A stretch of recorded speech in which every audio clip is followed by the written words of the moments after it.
그것보다 더 좋은 게 없죠. 오늘 이곳에 오면서 무슨 말씀을 전할까? 사실 이제 그런 고민을 많이 했어요. 그런데 오늘 잠자려고 탁 누웠는데 밴드 갔다 왔더라고. 딱 열어봤더니 고창의 유채꽃, 그 예쁜 유채꽃을 동영상을 찍어서 누가 보낸 거예요. 그걸 딱 보는 순간에 아가서 말씀을 가지고 가자. 이 아가서에 그 주님의 사랑, 세상에 많은 사람들이 있지만 내 남편도 있고 육적인 남편도 있지만 그보다 더 귀한 거는 주님의 사랑입니다. 그래서 이 아가서에 그 주님의 사랑의 이 장을 가지고 가자 그러겠어요. 그리고 유채꽃을 참 보고 싶다 그 마음을 가지고 왔는데 어제 아마 이곳을 교회로 바로 왔으면 제가 그 유채꽃을 못 봤을 거예요. 근데 식당으로 오니까 정말 양쪽에 다 그 유채꽃 밭을 정말 마음껏 봤어요. 정말 아름다운 것을 정말 볼 수 있었고 그래서 말씀을 준비했는데 정말 저는 행복했습니다. 오늘 그래서 이 행복한 이 말씀을 함께 나누고 싶습니다. 이 솔로몬이 시를 많이 지었죠. 1005개의 시를 지었다고 열왕기상에서는 말씀을 하고 있어요. 근데 그 중에 노래 중에 최고의 노래가 이 아가서 시예요. 이 아가서 말씀은. 그래서 이 시 중에 최고로 가장 사랑하는 솔로몬이 사랑하는 이 시에 근데 예수님이 한마디도 안 나와요. 그래서 이게 성경에 이 66권 속에 과연 들어올 수 있는 건가 많은 논쟁이 있었지만 그러나 이 유대인들이 5개의 절기 중에 성경을 낭독하는 그 5개 절기마다 있는데 이 아가서는 6월절에 낭독을 해요. 그러니까 6월절은 뭐예요? 예수님이 우리를 위해서 대신 죽으셨다는 거를 이날에 이 아가서를 읽는다라는 거예요. 그럼 이 아가서는 뭐냐? 우리 육적인 이 사랑, 너무 사랑이 진해 이게 아니라 정말 주님의 사랑이 절절히 담겨있는 책이 이 아가서입니다.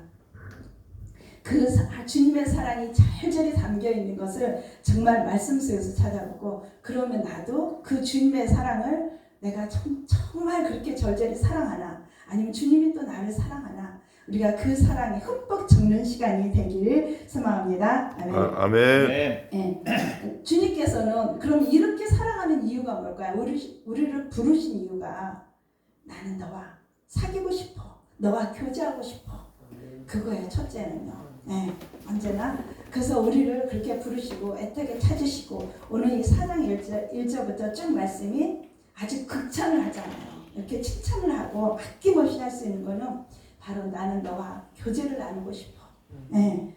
그리고 두 번째는 부르셔서 교제를 했으면 여기서 끝나는 것이 아니라 나는 너와 함께 동역을 하고 싶어. 내가 너와 함께 영혼을 살리는 일을 하고 싶다라는 게 2가지 목적이에요. 우리 주님은. 그래서 우리를 먼저 부르시는 거는 우리에게 그 즐거움만 주는 것이 아니라 함께 일하라고. 네.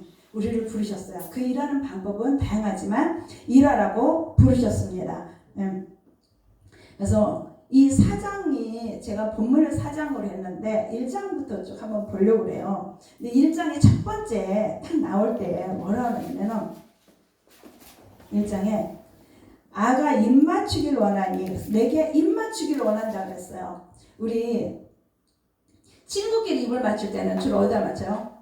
볼에다 맞추죠. 입에도 안 맞춰요. 근데 입을 맞추고 그러니까 입 맞춘다라는 게 꼭 입에서 입을 맞추는 것이 아니라 우리가 볼에 맞추는 것도 입 맞춘다라고 표현을 해요. 그런데 사랑하는 사람끼리는 어디를 맞춰요?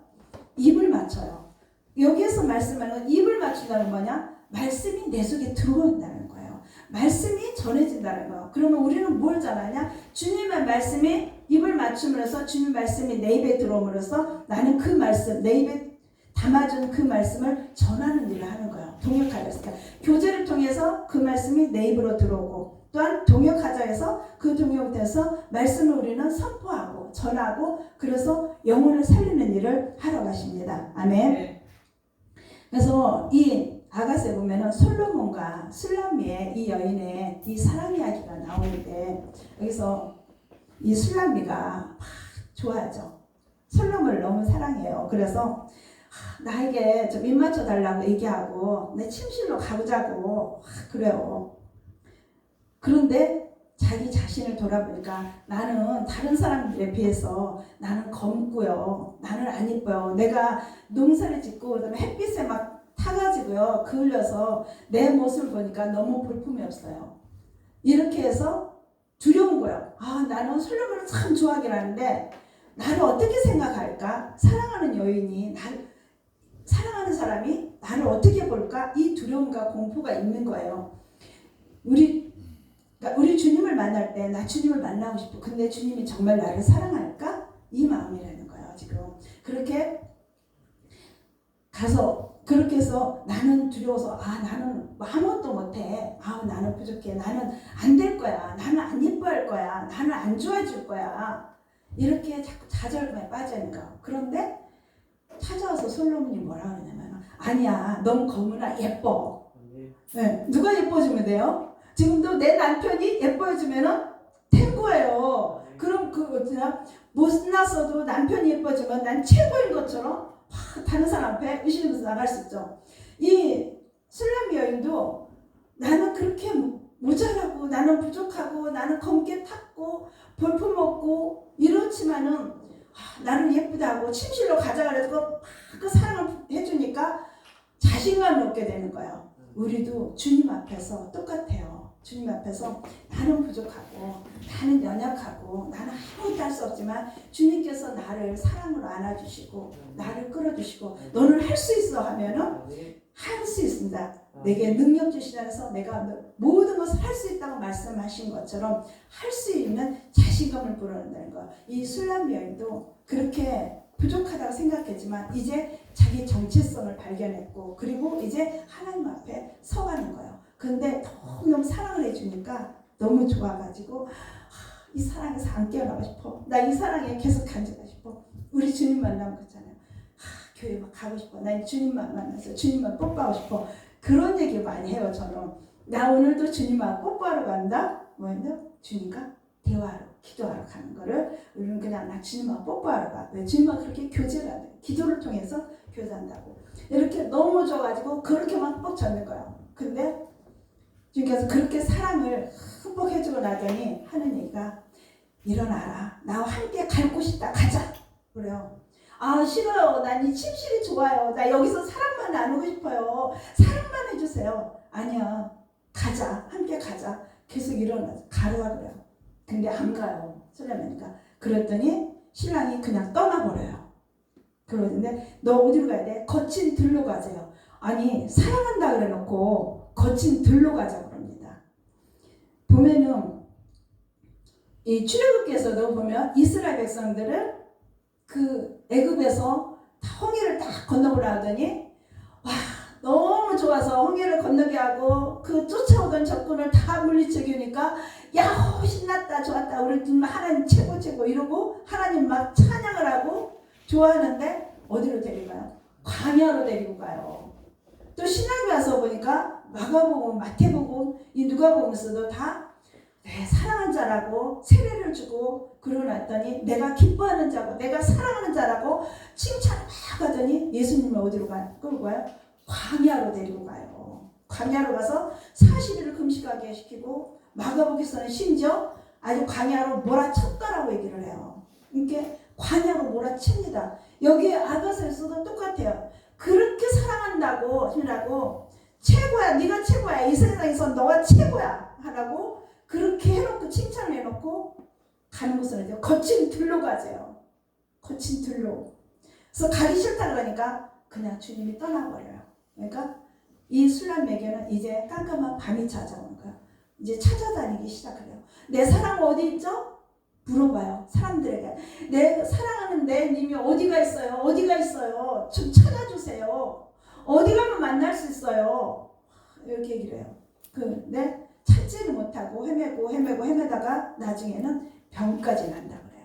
너무 그리웠고 그 사랑에 흠뻑 젖었던 그 사랑이 그리워서 우리 그러죠. 첫사랑에 회복해달라고 우리 기도 많이 하죠. 처음 주님 만났을 때 정말 뜨거웠는데 그때가 좋았는데 처음에는 기도하는 쪽쪽 들어주는 것 같고 너무 좋았는데 왠지 기도해도 이제 응답이 없고 깜깜한 것 같고 그냥 교회를 가도 그날이 그날인 것 같고 특별히 기쁨도 없는 것 같고 이런 삶이 찾아온 것처럼 뭐 그랬어요? 그 내 사랑이 떠나버린 그 자리 어디로 가대? 거친 들로 가서 내가 너를 훈련시켜서 내가 너 함께 가자고 하는데 가지 않고 있으니까 그냥 떠나버려서 그 고난 가운데 있게 하는 거예요. 그래서 헤매다가 병까지 얻고 드디어 그래서 이제 내 사랑을 찾고 찾았더니 어디 가면 만날 수 있어요. 내 사랑 어디 있어요? 물으니까 저 양떼 치는 곳에 가면 만날 수 있다 그래요.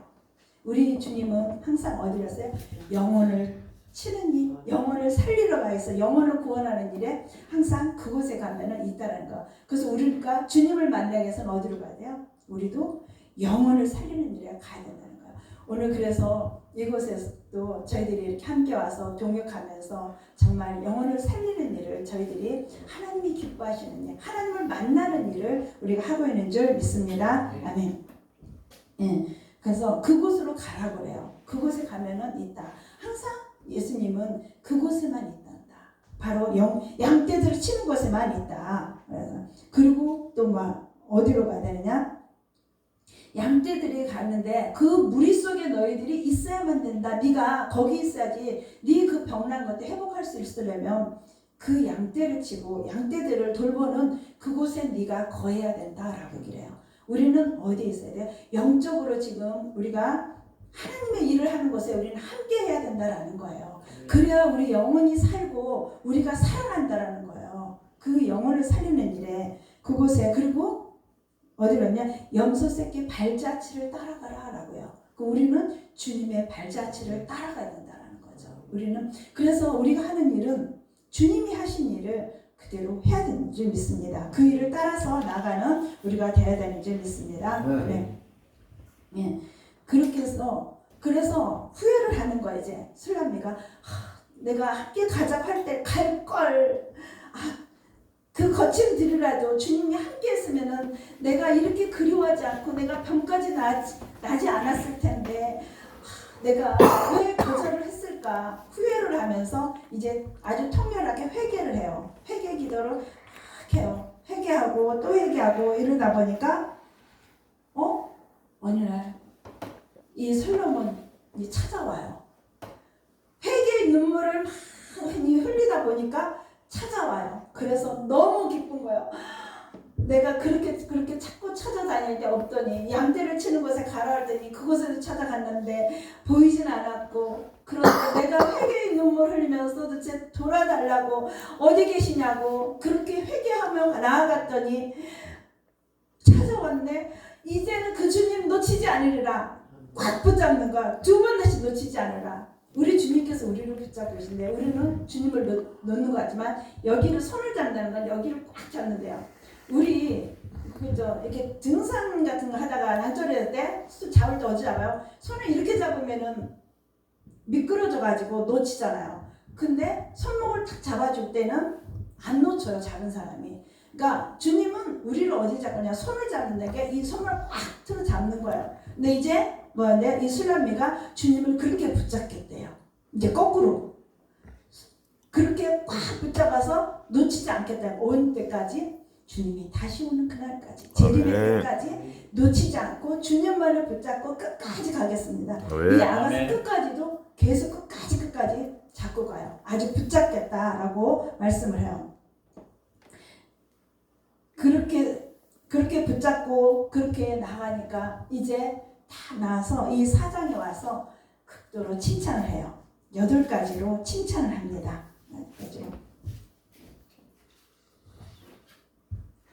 이 신부의 아름다움을 칭찬해요. 그러니까 떠났을 때 그리고 주님의 그 거부를 했을 때 내가 주님 앞에 순종하지 아니하고 주님이 함께하자고 할 때 그 함께하지 않았을 때는 나에게 고난이 왔고 어둠이 왔고 고통이 왔고 그렇지만 이제는 주님 앞에 내가 함께 하겠습니다 라고 나왔을 때 이제는 주님의 손을 놓치지 않냐고 주님이 나하게는 이제는 순종하며 걷겠습니다 라고 했더니 주님께서 이제는 이 아름다움에 이 신부의 아름다움을 8가지로 칭찬을 합니다.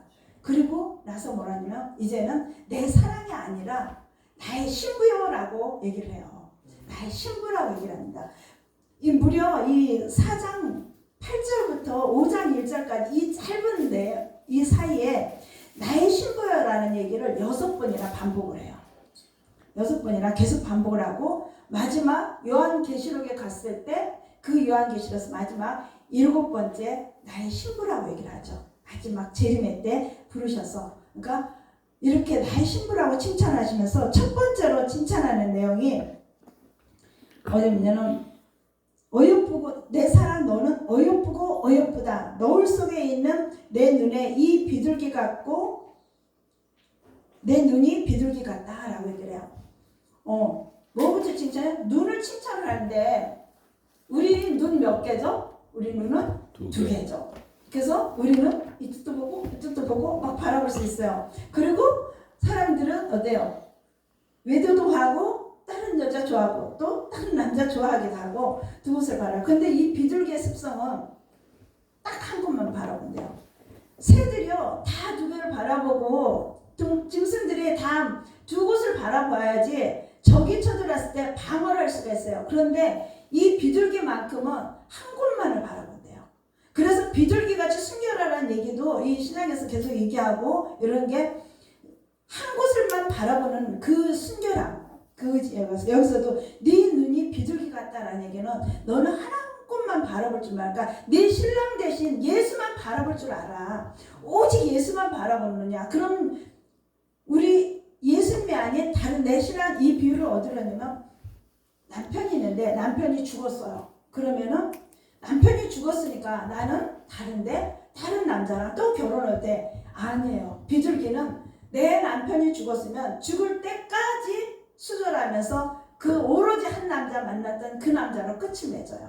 이게 비둘기의 습성이에요. 그래서 이 주님께서는 이 말씀 속에 보면은 이 동물들을 인용할 때, 식물들을 인용할 때 그 습성을 그대로 가지고 인용을 해요. 그래서 여기서도 비둘기가 그 한 곳만 바라보고 비록 남편이 죽었으라 내 아내가 죽었을지라도 오직 나는 일편단심 오직 당신 한 사람밖에 없어요. 바로 그것이 누구냐? 바로 이제는 예수 그리스도 한 분밖에 없다라는 거야. 내가 비록 예수님의 그 사랑을 받고 싶어서 내가 아직 신앙이 어리고 믿음이 어리기 때문에 내가 눈을 다른 데로 돌렸고 다른 사람을 잠시 바라보고 싶었고 내가 했지만 그러나 이제는 주님만을 붙잡고 가겠습니다. 그래. 그랬더니 이 신랑 대신 예수님께서 그래 너는 그 눈은 오직 한 곳만 바라보는 눈이야.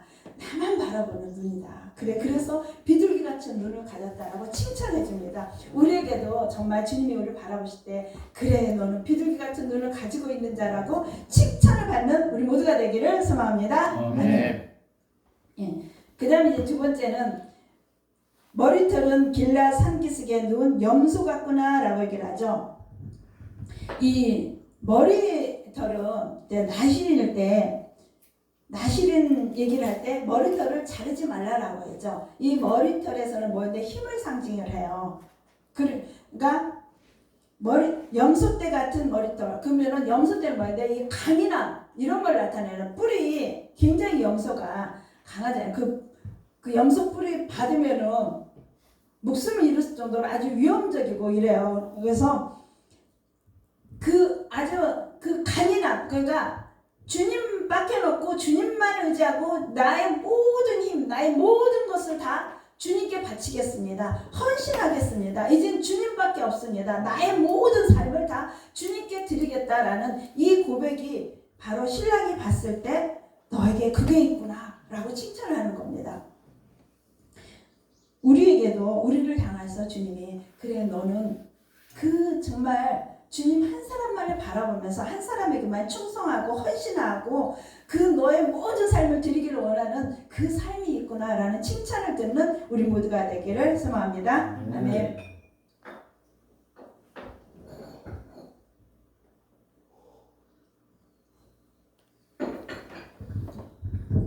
그 다음에 이제 세 번째는 2절에 보면 내 이는 목욕장에서 나오는 털 깎인 암양 그 새끼 이른 것은 하나도 없이 각각 쌍태를 낳은 양 같구나 라고 얘기를 했습니다. 목욕한 암양 같은 이인데 목욕을 해서 깨끗하대요. 그리고 이는 뭐를 할 수 있어요? 음식을 씹어 먹을 수가 있어요.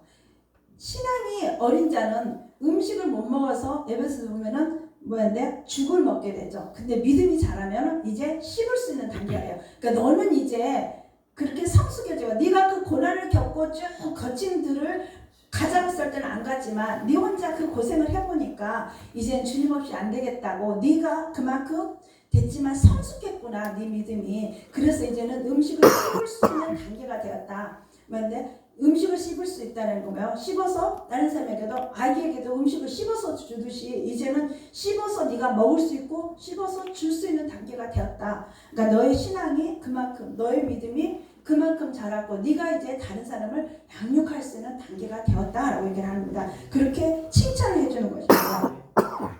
요한복음 13장 10절에 보면 이미 목욕한 자는 발밖에 씻을 필요가 없느니라 온몸이 깨끗하니라 너희가 깨끗하나 다는 아니니라. 에베소서 5장 26절에도 이는 곧 물로 씻어 말씀으로 깨끗하게 하사 거룩하게 하시고. 그러니까 목욕을 했다라는 거는 일단 먼저 우리를 깨끗하게 해주셨다라는 거예요. 그러니까 네가 그 과정을 다 거치고 나서 이제는 깨끗한 자가 되었다. 우리가 깨끗한 게 아니라 깨끗하다고 인정을 해주는 거잖아요. 우리는 하나님 앞에 인정을 받는 거예요. 그래서 네가 죄가 있으나 죄가 없는 거로 인정을 받는 것처럼 우리는 그렇게 깨끗함으로 인정받아서 이제는 먹을 수 있고 너희들이 그 양식을 씹을 수 있는 단계가 되었다. 그리고 쌍태를 낳는 양이 됐다.